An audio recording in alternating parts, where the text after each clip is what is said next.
આ વસ્તુ અને આ વસ્તુ સેમ છે. સરખું છે. તો આના ઉપરથી યાદ આવવું જોઈએ આવું કંઈક. સ્ક્વેર. શરૂઆતનું કંઈક શું હોય સરખું હોય અને મને આના ઉપરથી આ વસ્તુ યાદ આવે આ જે આઈડેન્ટિટી છે x plus a x plus b. આની અંદર x સરખા છે ને રાઈટ પણ આપણે ભ્રમિત કઈ વસ્તુથી થાય છે કે આ x નથી 12x2 છે એનાથી આપણે ભ્રમિત જનરલી થઈ જાય.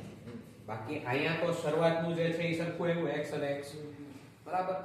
બીજી વસ્તુ છે કે અહીંયા નેગેટિવ છે પણ અહીંયા પોઝિટિવ છે. પણ દુનિયાના દરેક પોઝિટિવ ને નેગેટિવ તરીકે કે દુનિયાના દરેક નેગેટિવ ને પોઝિટિવ તરીકે લખી શકો. જેમ કે અહીંયા -6 છે આને હું આમ લખી શકું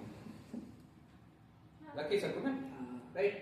હવે આ આઈડેન્ટિટી કાઇન્ડ ઓફ આ રીતના છે x2 + a + b times x + ab. આ આઈડેન્ટિટી આ રીતની છે.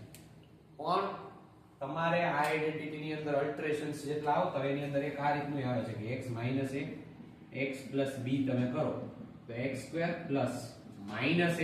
bx - ab. તો આમાં કર્યું છે શું આ જ આઈડેન્ટિટી નું જરાક ચેન્જ કર્યો. a ની જગ્યાએ માઈનસ એ આવી ગયો. a ની જગ્યાએ માઈનસ એ આવી ગયો એટલે અહીંયા છે a એની જગ્યાએ મેં શું લખી દીધું માઈનસ. અને અહીંયા જે a છે એની જગ્યાએ -a ટાઈમ્સ b એટલે -ab થઈ ગયું રાઈટ. તો અલગ અલગ અલ્ટરેશન છે. હવે અમુક બુક ની અંદર આવી રીતે 3-4 અલગ અલગ અલ્ટરેશન કરીને આપી દીધા. તો ઈ હવે અલ્ટરેશન કઈ કર્યા છે કઈ એટલા મહત્વ નથી પણ આ બધું સમજવું જરૂરી છે બરાબર. તો હવે આની અંદર શું થશે અને છેલ્લે અલ્ટિમેટલી આ જેટલી પણ અલગ અલગ આઈડેન્ટિટીઝ કે જેટલું કાઈ પણ છે ઈ અલ્ટિમેટલી એક જ વસ્તુ ઉપરથી આવે છે ડિસ્ટ્રીબ્યુટિવ પ્રોપર્ટી ઉપરથી આવે છે રાઈટ. ડિસ્ટ્રીબ્યુટિવ પ્રોપર્ટી ઉપરથી આવે છે કે આ આખું આના ઇન્ડિવિડ્યુઅલ સાથે મલ્ટીપ્લાય થાય ને બધું થાય એના ઉપરથી આવે છે. ઈ વચ્ચેના જે સ્ટેપ છે આપણે કરવા ન પડે એટલે આઈડેન્ટિટી આ રીતના બનાવી દઈ.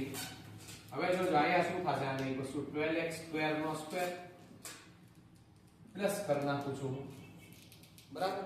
પ્લસ કરી નાખું છું this plus this એટલે -5/6 + 1. આની અંદર શું કર્યું તો આ a + b જે છે ઈ શું આ પ્લસ આ કર્યું હું વાત તમારે ઈ લેટર્સ પકડવાના નથી. જે ફોર્મ્યુલા કે જે આઈડેન્ટિટી હોય એની અંદર લેટર જ પકડવા કે અહીંયા તો a છે ને અહીંયા તો b છે. વાત છે આ પ્લસ આ એવું યાદ રાખવાનું.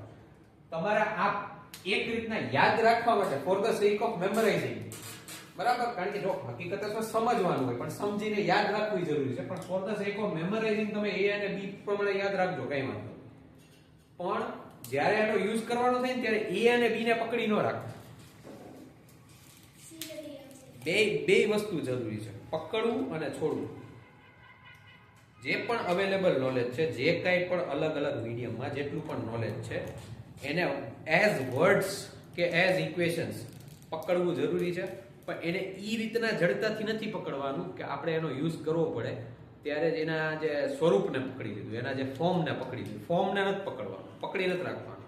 ખાલી યાદ રાખવા પૂરતું આપણે એકાદું ફોર્મનો યુઝ કર્યો છે. ફોર્મ મારે બહુ અટેચ નથી થવાનું